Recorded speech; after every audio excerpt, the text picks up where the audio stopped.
And one of the things when I talk with entrepreneurs a lot, it's sometimes they get caught up in that romanticized approach is that in order for me to build a long tenured business, I need to go out and raise venture capital, right? Or venture backed money. And and when I double click in that perspective, sometimes what I see is that they don't necessarily understand what it actually means to be a venture backed company, as well as what venture backed scale means, as well as when someone as an institutional or venture capital investor invests into the company, what their expectations are.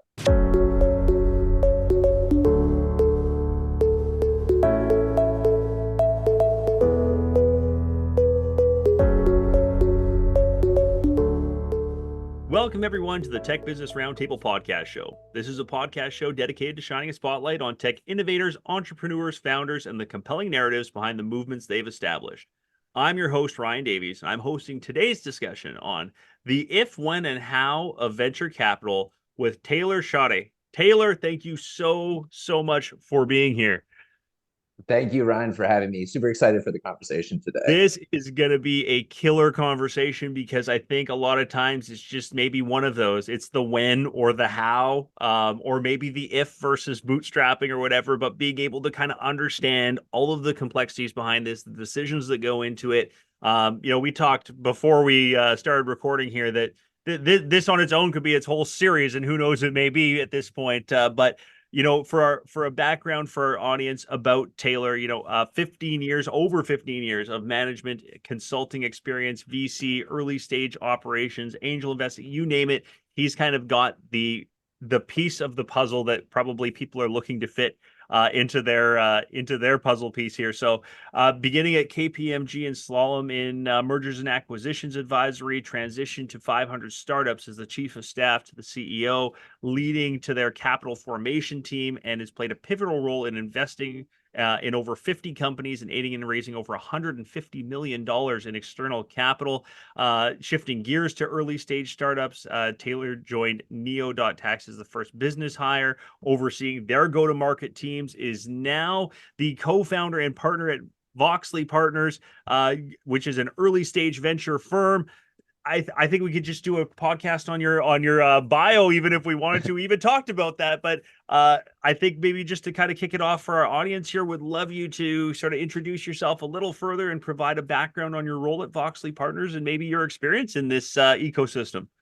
Yeah, absolutely. Well, again, thank you so much for having me. I'm super excited about the conversation. Yeah, my background is quite diverse, and it expands a lot of different industries. And I think that unique perspective has allowed me to demystify a lot of the questions, whether it's early stage founders or operators have, as well as firms that are trying to out there and raise capital. So just double clicking a little bit on my background. As you mentioned, I started my career over at KPMG in their audit practice. Really got to understand the financials, understanding the inner workings of some large organizations. GE was one of my largest clients.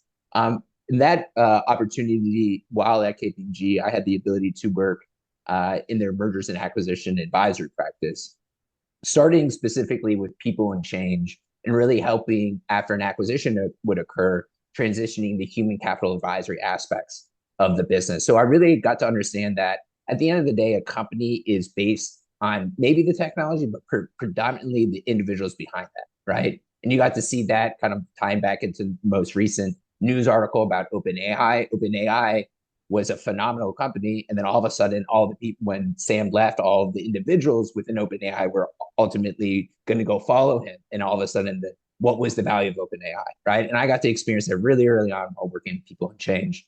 That moved me. So during that time, I was in Atlanta, and I then moved over to the Bay Area to help kind of build out that M&A practice with KPMG. But instead of flying from Atlanta to New York, I was flying from San Francisco to New York.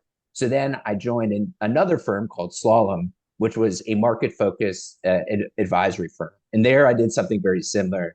And my main project there was I did the integration between Virgin America and Alaska Airlines.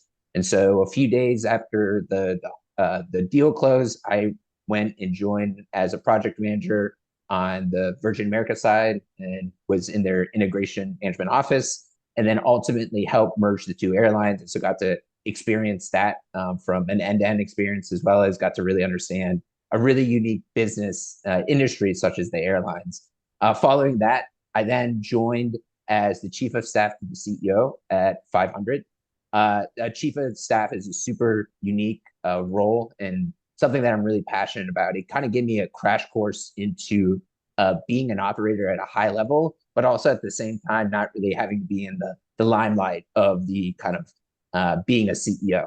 And I had the amazing opportunity to work with Christine Tsai, who is the CEO and one of the founders of 500. And during that time, I got a crash course of VC. She took me underneath her wing, provided me with kind of like portfolio construction, how to invest in some of the world's leading companies. 500's portfolio consists of seed investments into Canva, into some other fantastic companies. I can't really pull off all the names on the top of my head, but really got to understand kind of what was that mentality and focus on that. And during that time, I invested in a bunch of companies. I supported a lot of the operations of the firm. And then one of the last roles was I supported the general partners in fundraising for their fund. And during that time, it was during the pandemic, as well as so that was a unique experience, fundraising remotely. But also, I also got to work with institutional LPs. Those are your endowments, your sovereign wealths. People are managing billions of dollars of capital. And so then I got to understand, where does venture sit within the overall ecosystem of capital allocation, and got to really dive deep into that, as well as 500 was able to raise capital from these institutional LPs. So I understood how do you translate early stage venture to people who are managing millions, if not trillions of dollars in assets. Following that, I felt like my career, I'd always been on the outside. And there's this Theodore Roosevelt quote that I was just looking at my wall. It's called "The Man in the Arena," right? And it speaks about how it's really easy for someone outside the arena to tell someone inside the arena what to do, right? And I felt like that was my entire career as a consultant, and then as well as a VC, telling whether it was a company what to do or the founders what to do. And I felt like I needed to refine my skills and actually kind of be in the arena. And so then I went and joined an early stage startup after they raised their seed round called NeoTax. NeoTax is on a mission to automate small business taxes. We started with the R&D tax credit, which is a U.S. based tax credit that empowers companies to get money from the U.S. government because of investing in innovative technologies. And we built a product that automated majority of that, and then ultimately was using a lot of that information to build our proprietary AI algorithm. I can talk a lot about that, but so I joined as the first business hire as an early employee. As you mentioned, I built out the go-to-market team that was predominantly based on partnerships, whether it was with financial institutions or accounting partners or technology partners. And through that efforts, we grew revenue roughly around 50x during my tenure. And as well as one of the last roles while at NeoTax is I helped construct a partnership that was more recently announced with Thomson Reuters.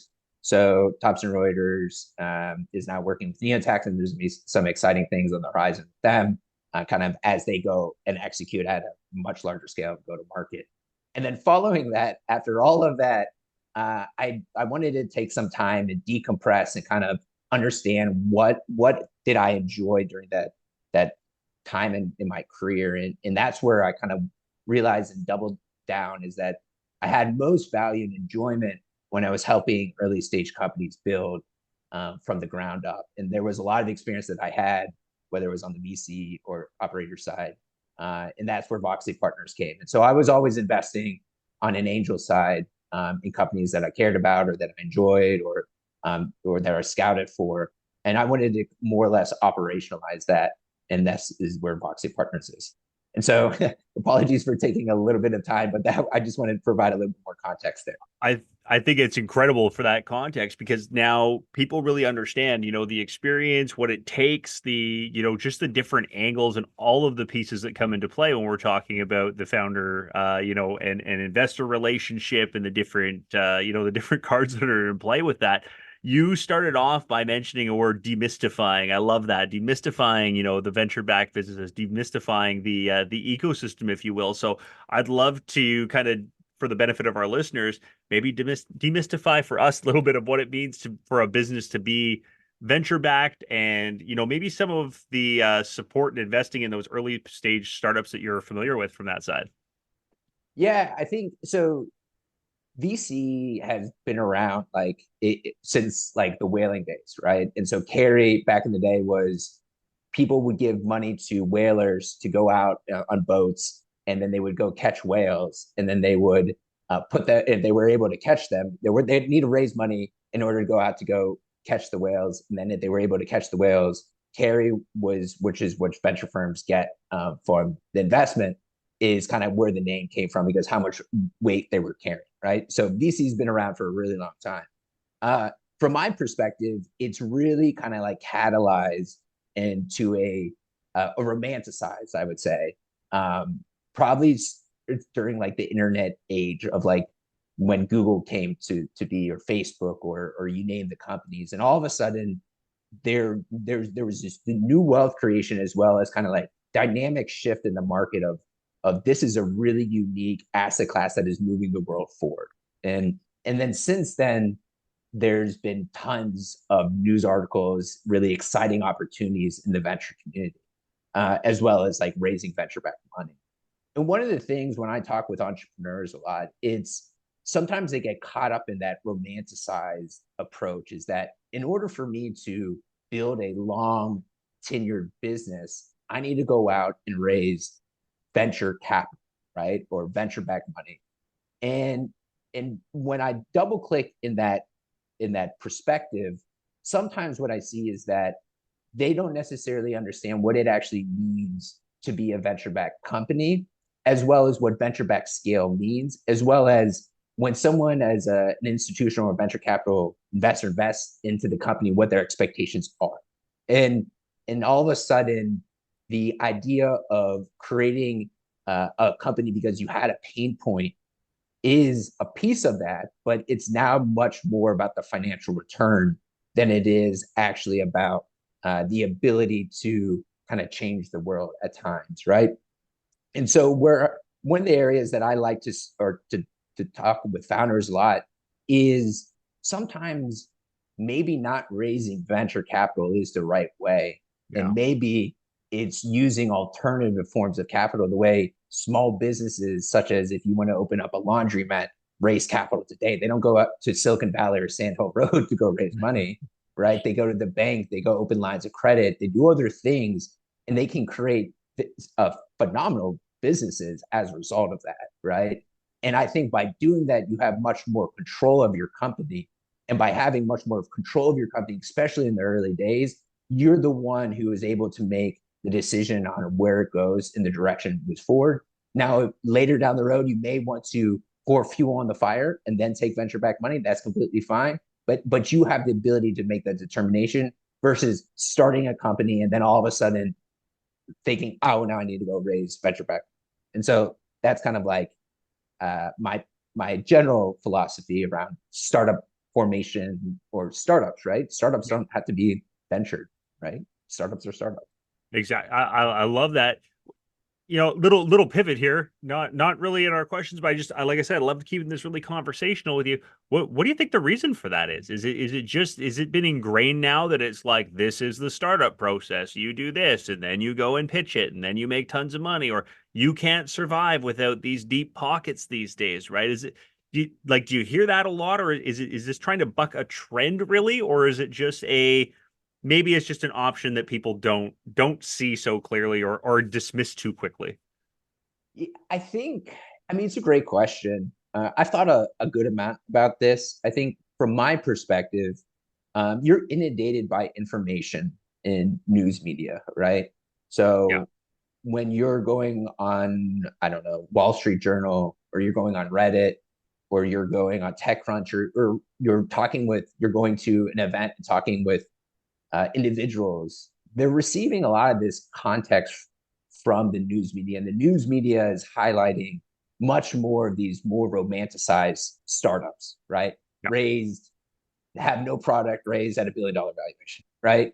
And because that's what gets the clicks, right? And as a result of that, it more or less creates the I guess I keep on using the word romanticized, this perspective that I'm one opportunity away, or $1 amount away, or venture. Like if I just raise this little bit amount of money, I'll be able to achieve that vision, right? Right. And what it doesn't talk about is the hustle and grind that a lot of these founders had to do years upon years before ever achieving that, right? Before Right. ever achieving that. And I think that is what is not highlighted as much in news media, or in conversations, or on tech panels or conference panels, that I think should be, right. And my perspective is, by kind of like providing more insights or conversations about that, or at least having the conversations, I think that will start to maybe hopefully change that perspective a little bit, Yeah. and ultimately make a better ecosystem, right? There's lifestyle businesses and there's venture-backed businesses, and they both are fantastic and move society forward.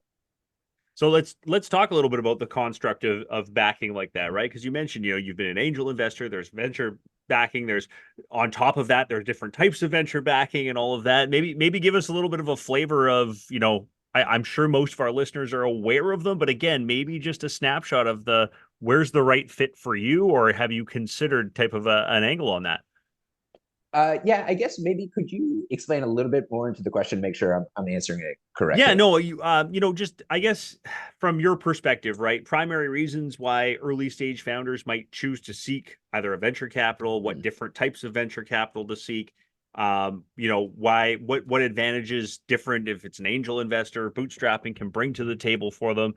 Because I know there's just different variety, like you said, even within the VC ecosystem, there's all sorts of Mhm.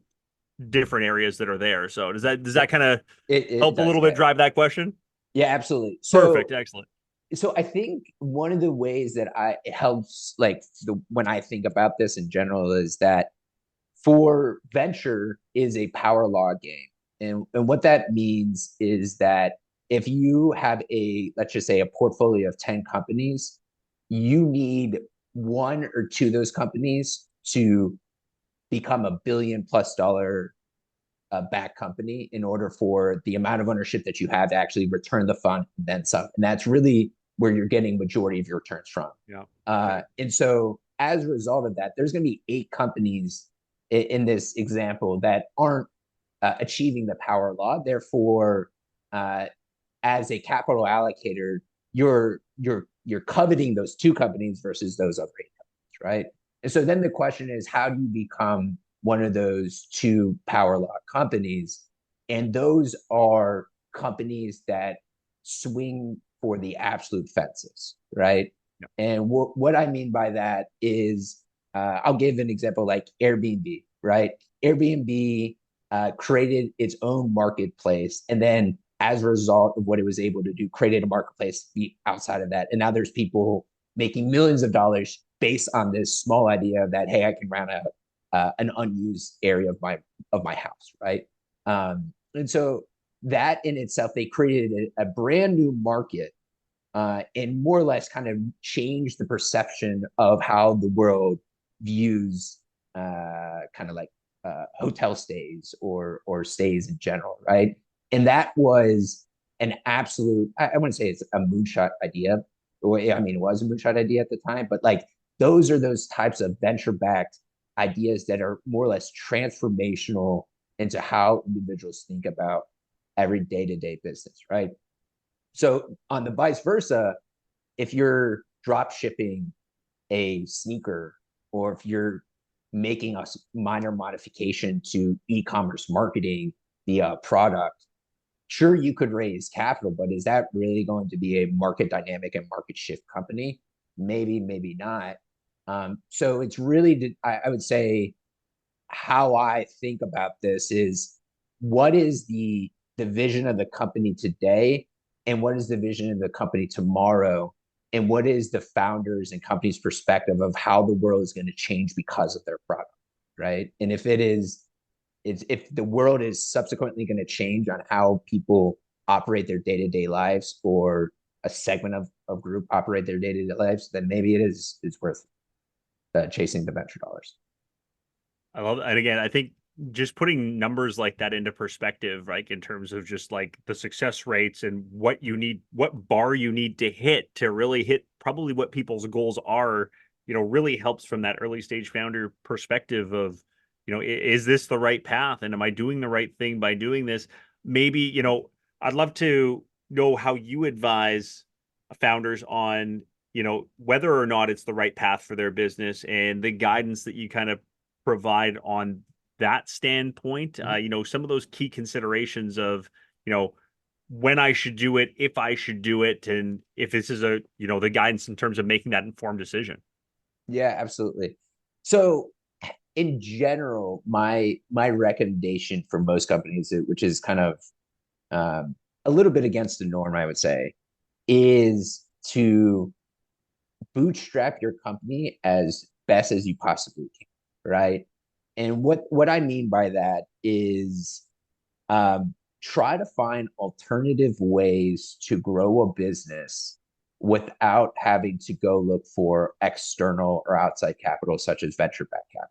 I think venture back capital should be used when you're starting to show early signs of product market fit, that you have this revolutionary idea how the world is going to change. And now you need individuals to help pour gasoline on the fire, whether it's through capital and through a support network. Like, don't look at venture or VC funds as just capital or as like the piggy bank. Look at them as advisors and supporters of the how your business is going to transform the world.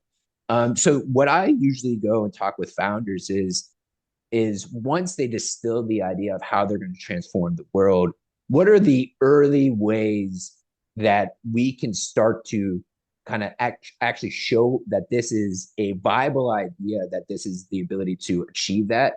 And then if there's capital required or needed, is there alternative sources that we can access in order for us to have control when we go out and raise, or when the company goes out and raises. The best companies that are that need to go out and raise capital, they are getting more introductions from the investors. They're not going out to the investors. And there's a number of reasons that occurs. One is maybe it's a serial entrepreneur. The other one is because they created a phenomenal product that people are now telling the investors about, that they have to speak with this company, right? That is a great telltale sign that you're onto something and that you have the opportunity to raise money, when you have inbound from it versus doing cold outbound. So I think that that's in general perspective, is like, have as much control and build as much as you possibly can until you know when the time is right to go out and start engaging with those investors. With that being said, one of the advices that I always also give to early stage founders is it's important to always be fundraising, or ultimately building those relationships and that network with investors or VCs. If you do believe and you do want to go down the venture route, it's important to create those warm relationships early on, before you even need the capital. My personal, I personally haven't invested in a company via cold outreach or a cold message. I've engaged with the company and I've spoken with that founder for months after that, and then I invested. But like, it wasn't, the company was like, "Hey, here's my pitch deck, and I need $500,000, $1 million. Here's the wire details. Please invest." Right? Like, I'm like, that's not going to happen, right? And that's my personal investment or perspective. And however, if that founder reached out to me months before, kept me on the investor updates, provided me, or like asked for my advice and so forth, I'm now building that relationship, because this is a long-term relationship that I'm working with that founder in order to invest in. Perfect. Yeah, I think that's a great, again, just so much here to absorb, and like these essential essential guidance that's there to help grow a business, help know the timing and all of that. One of the things, again, you touched on there is when we often associate with venture backing, it's the time to say, okay, we're striking that balance between growth and sustainability, but this is really where rapid growth, like I'm ready, it's time to accelerate. Building on your experience, how do you advise founders on striking that balance between rapid growth and the importance of building a sustainable business, and how to kind of weigh those two out? Yeah, I mean, I think so. There's no right answer, Yeah, right? it's a Like loaded there's question. like I'm teeing you yeah, up with a lot of loaded. yeah, And again, that's why I said, on your experience, I think yeah. I listening mean, now, our listeners are going to say, like, we just value his opinion so much. Give me some thought. It's really that kind of thought leadership, right? Yeah. yeah. I mean, I think so. The way I at the end of the day, building a business becomes like an external piece of who you become or who you are as a human, right? Yep. As I think of it as, right? If I think it's more of the emotional side, right? To when I strike the balance between sustainability versus I'm going all in, right? And I think what I've seen is startups are an absolute roller coaster. And most of the time they're going straight down, right? And then all of a sudden you get a bump up and you get that high and then it goes straight back down, right? And so when is the right time to strike the balance between investing your livelihood or the time that you have, right? It's really the only thing that you really have control over is your time. Is the most valuable thing that you should control over, right? Is when to like turn that notch. I think is more of an emotional decision that you need to make personally within yourself as well as with those people around you, whether it's family, friends, and founders, right? Yep. And I think if all of those people around your ecosystem are saying, hey, this is the opportunity to hit that gas, like absolutely hit that gas and go for it, shoot for the fences, and we're here to support you, then that's the time to do it. Versus like, hey, our CAC is super low and our CAC to LTV ratios are like, sure, those are great, but those change, right? Those change due to market dynamics and everything like Yeah. that. And at the end of the day, it's that emotional support behind you. And I think that's more important to be attuned to versus like, is there a specific ratio or growth metric that I personally look for? And so that's what I usually talk with founders. The other thing, or the last thing I would say on this point is that one of being around a number of founders who have done well as those who've had to sell off their business and not do well. But to be honest, if you start a company, you are in the top 1%. So you are achieving what most people don't achieve. And so therefore there is no such thing as failure. Um, Most of the founders, when they have exited the company, they get much more, I wouldn't say the word is depressed, but much more um, sad, right? Because what they've realized is that the enjoyment that they had was the journey that they were experiencing, not the destination, right? And so, in the enjoyment and that experience, a lot of it is working with people that they loved and enjoyed in the ideation and vision, not necessarily that they got $20 million in their bank account. That amount of money is not worth that, or was it is not even comparable to that journey that they experienced, right? So as a founder, just continue to remind yourself that it's like in your even though you may feel like you're going through hell right now, that journey is at the end of the day the most important and valuable thing that you're experiencing. Incredible. I think I would almost say that's where I want to wrap it up, but I've got to leave it open for one more, based on your expertise before we kind of close this chapter of the podcast down. Because again, I think there's so much more that we can uncover, and our listeners would just absolutely be so beneficial to keep hearing from you. I guess that advice, maybe it's to early stage founders, but maybe not just to early stage who are really at that stage of their entrepreneurial journey where they're considering venture backing. What would if you've got that, hey, look, sit down and touch them on the shoulder and go, look, I got to tell you something. What would that kind of be for them? Yeah, I mean, I think the advice that I would give is to one, like, understand what you're signing yourself up for, and that this is for the next 10 plus years, if and hopefully much longer. Hopefully this is your life, like, long vision of what you're going to achieve, right? But as a result of that, you are now, if you were looking at a pie, which was 100% of your time, you're allocating like 90 plus percent of that, right? And as a result, what are you giving up because of that, right? And if you have a family, like, bring your family into the conversation and have those conversations with your family, right? And I think that's number one, is what I would say. Number two is what I would also talk about is to speak with individuals that have had this experience, whether it's raised capital, maybe a two or three kind of bumps from where you would like to be at, and reach out to them. I would say most people in the starter community are very receptive to this because they did that very same thing 4 or 5 years ago and someone took the call with them, right? So reach out to them, be open, be vulnerable, explain why you're reaching out, ask for a 10-minute conversation for them, because again, if you think of the pie, they're doing a lot of other things, and get an outside perspective of what that next life looks like. And then once you come to a conclusion, if everything is pointing to their North Star, then absolutely go for it, right? As I mentioned, the idea of starting a company, from my perspective, obviously super passionate about this, but like, by you taking that leap and getting onto the ride, you've already achieved what 99.9% of the people in life haven't willing to take that risk, right? And so it's circling back to about the journey.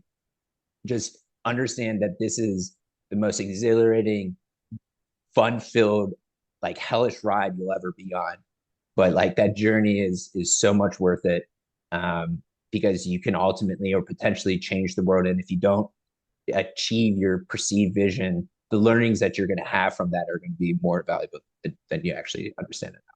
Incredible. I mean, Taylor, I think we have a huge thank you going out to you for all of this. I know you can't respond to everybody that's going to reach out that are a listeners group here, but I'd love, it's voxlypartners.com. If people are looking to get a hold of you, if people are looking for that next little piece of advice, somebody, a way to connect you, is there a way to learn more from you, a way to connect with you that you would recommend?